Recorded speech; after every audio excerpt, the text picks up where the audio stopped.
আসসালামু আলাইকুম। আজকে একটা রান্নার ভিডিও শেয়ার করব আপনাদের সাথে। অনেকে আমাকে বলে যে আমি রান্নার ভিডিও কেন দেই না, আর আমি রান্নার ভিডিও আমাকে রান্নার ভিডিও দিতে বলে যে আপনি যেটা রান্না করেন ওই ভিডিওগুলো আপনি কেন আপলোড করেন না।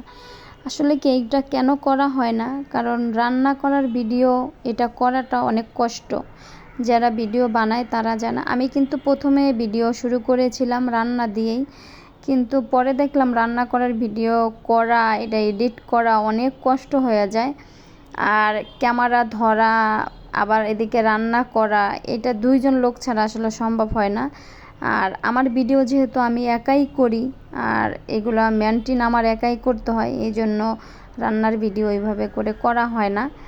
তো চেষ্টা করব, দেখি মাঝখানে আমি কিন্তু শুরুটা রান্না দিয়েই করেছিলাম, কিন্তু মাঝখানে হলো দেখা গেছে যে যেটাই পেতাম ওইটাই ছাড়ি এখন। সব ধরনের সব রকমের পোস্টে এখন করি, যা যা করি আর কি টুকটাক চেষ্টা করি সব কিছু পোস্ট করার। আসলে ওই এককভাবে ভিডিও শুধু রান্না করার ভিডিও, এগুলার চ্যানেল আবার আলাদা, হ্যাঁ, যে তারা শুধু রান্নাই করে, রান্নার ভিডিওই দেয়। তো আমরা দেখা গেছে সব কিছু মিলাই আর কি পোস্ট করি। কোথাও ঘুরতে গেলাম, কিংবা বাসায় কী করছি, কী খাচ্ছি, কী রান্না হচ্ছে, কিংবা বাচ্চারা কী করতেছে, এই সব কিছু মিলাই আর কি আমি ভিডিও করা। এই জন্য ওইভাবে করে এখন শুধু যে রান্নার ভিডিও করব ওইটা আসলে করা হয় না সময়ের কারণে। আবার ক্যামেরা ধরারও লোক থাকে না, আর একা একা রান্না করা আবার মোবাইল ধরে ভিডিও করা, এই ভিডিও সুন্দর হয় না। এই জন্য আর কি ওইভাবে করে এখন আর রান্নার ভিডিও করা হয় না। তো তারপরও অনেকে যেহেতু বলছে, তো চেষ্টা করব মাঝে মাঝে রান্না করার ভিডিওটাও শেয়ার করতে। যদি আপনাদের কাছে ভালো লাগে তাহলে কিন্তু যারা ইউটিউব থেকে দেখছেন তারা অবশ্যই আমার পেজটা সাবস্ক্রাইব করে দেবেন, আর যারা ফেসবুক থেকে দেখছেন তারা অবশ্যই আমার পেজটা ফলো করে দেবেন।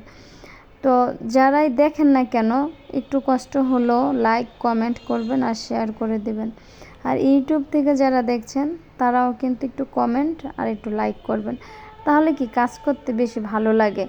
যত কষ্টই হোক না কেন, কষ্টের পরে যখন দেখি যে না আমার ভিডিওটা অনেকেই আপুরা ভাইয়ারা মজার মজার ভালো ভালো কমেন্ট করে কিংবা লাইক করে, তখন পোস্ট করতেও ভালো লাগে, আর কষ্ট হলো ভিডিওগুলা দিতে ভালো লাগে। আর যখন কেউ লাইক কমেন্ট করে না তখন আর ইচ্ছে করে না।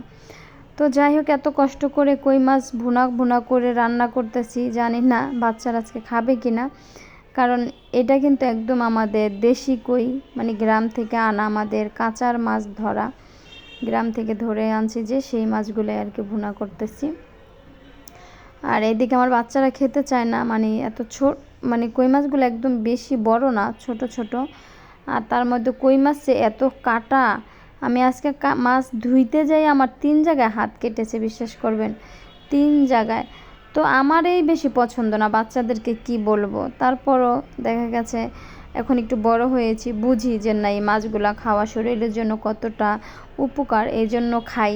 কিন্তু আমার ছেলে মেয়েরা বোঝে না, তারপর ওদেরকে যদি বলি বেছে দেই তাহলে খাবে। আর আমরা আসলে